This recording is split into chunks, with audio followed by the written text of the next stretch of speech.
boa tarde. Animadora profissional do cinema de animação. Eu vou falar da obra, que é um longa-metragem de animação, chamado Menino Mundo, que é uma obra de um artista brasileiro e que no ano passado foi a primeira obra de longa-metragem de animação candidata ao Oscar, vinda do Brasil. Então, é um marco na cinematografia brasileira. Enfim, ganhou prêmios. Vamos aí, né? O objetivo do artigo é exatamente falar da visualidade dessa animação, que trabalha tanto com a imagem animada, através do desenho animado, e com imagem real, há imagens filmadas de documentários que ele insere nessa animação para ajudar a contar essa narrativa e passar a mensagem desse filme. E isso é muito interessante, né? E aí, exatamente por trabalhar com essa mistura de visualidades, eu uso o material do José Manuel Xavier, que é um animador português, e do Bazan e do Onheim, para ajudar a gente a entender um pouco a dinâmica dessa construção, dessa visualidade por parte do artista. O filme foi a mais laureada produção brasileira mesmo. Ele ganhou os 2 prêmios principais do principal festival de animação do mundo, que é em Annecy, na França. Ganhou o prêmio como animação independente também do Anne, que é considerado o Oscar da animação mundial. Enfim, ele realmente se destacou, não só dentro do Brasil, mas internacionalmente. Né? E isso, obviamente, é muito bom para um país que não tem um histórico, não tem uma tradição nessa arte. Né? O Ale Abreu, ele é um paulista de 45 anos, ele na verdade é formado em jornalismo, mas ele se dedica à animação já há muito tempo e à ilustração. Então, na verdade, todo o traço dele, toda a forma como ele cria a imagem tem a ver com a história de ilustrador dele. E ele já havia feito um outro filme, longa-metragem também de animação, que é O Garoto Cósmico, também voltado para o universo infantil. Então, qual é o destaque principal do Menino Mundo? É a visão infantil, a visão da criança que ele consegue colocar na tela, né? É simples, mas é sofisticadamente simples. Quando a gente para analisar e pesquisar a obra, a gente vê que não há uma simplicidade no simples fato de fazer, mas na verdade ele é simples porque ela é complicada. Isso é interessante, é uma coisa construída, não é uma coisa de sorte, digamos assim, né? Tem um trabalho. E o mote, o principal da história, na verdade, é a liberdade e a opressão, que fisicamente, né, visualmente, ela é passada como uma fantasia e a realidade. Mas na moral da história é a liberdade da criação e a opressão do mundo em que a gente vive, em que, na verdade, o ser humano criou essa situação. Né? Nós chegamos no ponto que chegamos graças a nós mesmos. Ninguém tem culpa disso, né? A não ser nós, óbvio. E aqui eu vou mostrar uma edição, lembrando, isso é um filme de quase 2 horas, né? Aqui é uma edição de 6 minutos e meio, das partes que eu acredito que são principais na história, e eu vou contando algumas coisas e falando a respeito da história, através das imagens, que eu acho que fica melhor de todo mundo conseguir entender, até para quem não viu o filme. Tá?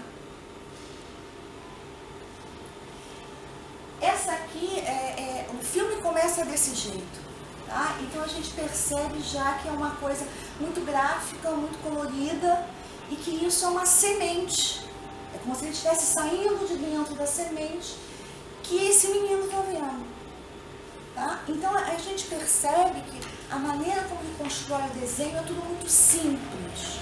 Ele realmente tenta usar a questão da imagem infantil, trazer a imagem infantil para a tela, em que ele diz que o filme tem tudo a ver com a tentativa de eu me apropriar da liberdade que a criança tem em desenhar, né?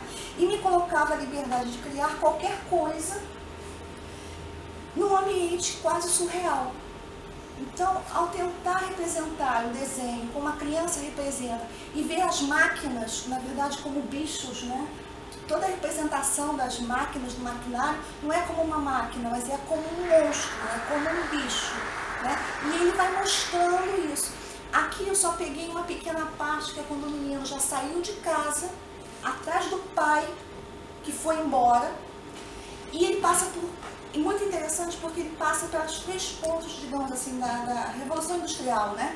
Que é a coisa da fazenda, de você tirar o algodão da fazenda, depois ele passa para a fábrica, que processa a fiação, e depois ele vai para a cidade grande, que é onde é comercializado isso que é produzido. A questão da televisão, da comunicação, e é muito interessante como ele perpassa isso. E a gente repara que o desenho é muito simples, né? É tudo muito minimalista, né? O fundo sempre branco, que destaca o colorido, enfim, e é para cima. Repara que esse momento é crucial porque mostra a questão da música, da liberdade da música, da liberdade da cor, da liberdade da alegria, que é sempre atrelado a essa música, que era uma música que o pai tocava para ele na flauta, em casa, onde ele morava. E tem essa ave, que é essa fênix, que ele coloca como sendo esse símbolo dessa alegria, dessa vida, dessa humanidade. Isso é muito interessante, que vai aparecer aí, vocês vão ver. Então, eu chamo dessa simplicidade sofisticada. Aqui já é a colagem dele chegando na cidade. Então vocês reparam que quando ele chega na cidade, ele muda o visual da animação e ele se apropria de colagens, coisas mesmo de revistas, recortes, fotografias, para dar a textura dos ambientes, dos objetos, das placas na rua, as favelas. É muito interessante. Aqui já é a imagem da TV. O mercantilismo que existe dentro da TV e que você é colocado isso para você o tempo inteiro e você vive dentro desse universo para você poder conviver na realidade, uma realidade totalmente avessa à vida que você deveria ter. É como se fosse um tapa-boca, né? Um cala-boca, né? Tem esse momento de alegria. E aqui já é quando ele foi para a cidade procurar o pai, só que ele não encontra o pai. E quando ele vai no trem, né, na estação de trem, todos são o pai dele, não tem mais diferença, porque na verdade todos são aquele homem que saiu de casa, abandonou a família para procurar melhores condições de vida. Entendeu? Somos todos iguais.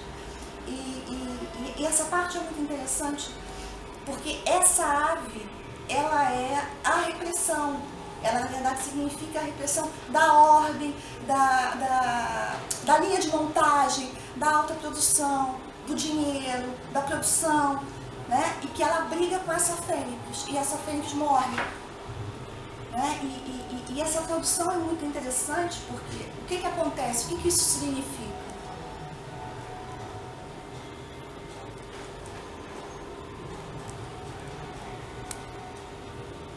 Os bichos, tá vendo? Os tanques, né, de guerra, os submarinos, é tudo visto como se fosse um bicho, um monstro.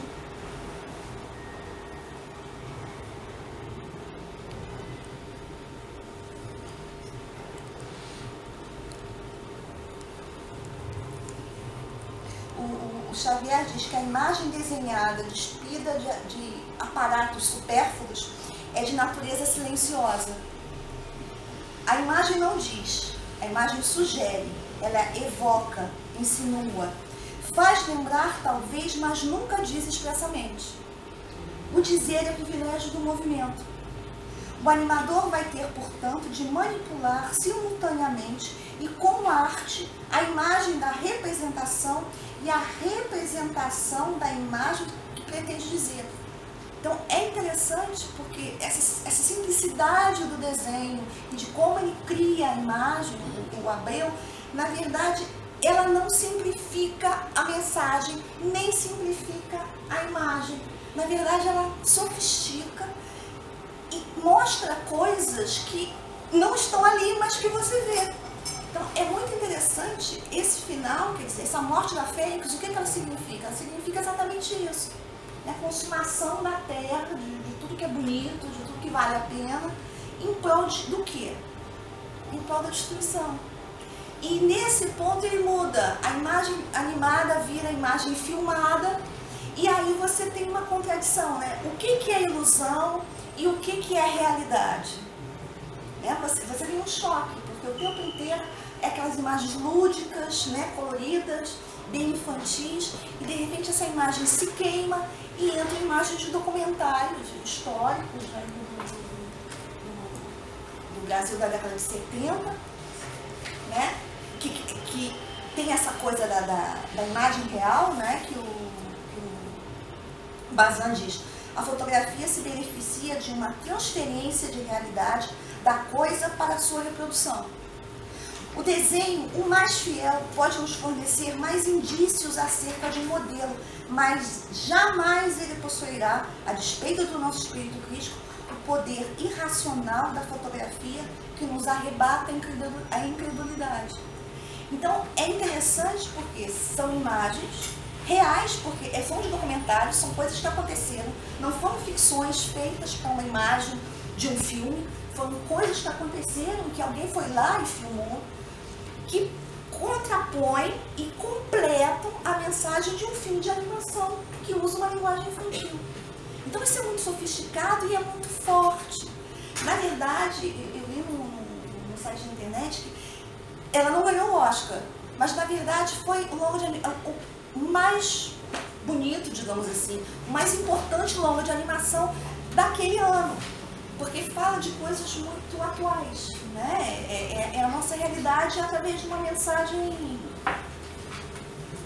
comercial, digamos assim, né? E isso é interessante, porque apesar de ser um filme que a gente pode considerar artístico, ele não deixou de ser um filme comercial.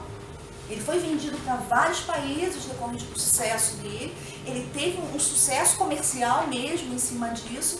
E é muito interessante também porque a forma como ele foi feito, ele não foi feito de forma comercial. Ele foi feito com a ajuda de incentivos governamentais e de empresas do Brasil. E que a forma como ele foi feita também foi interessante, porque a semente que deu origem ao filme, na verdade, era um documentário sobre a história da América Latina, os países da América Latina.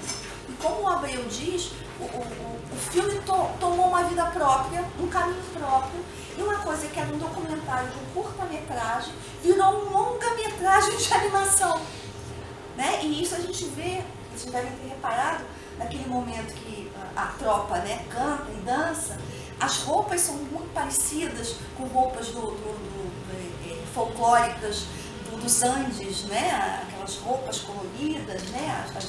Como é que se diz? Os capuzes, né? Coloridos e tal, porque tem toda essa informação no início da produção muito ligada à América Latina.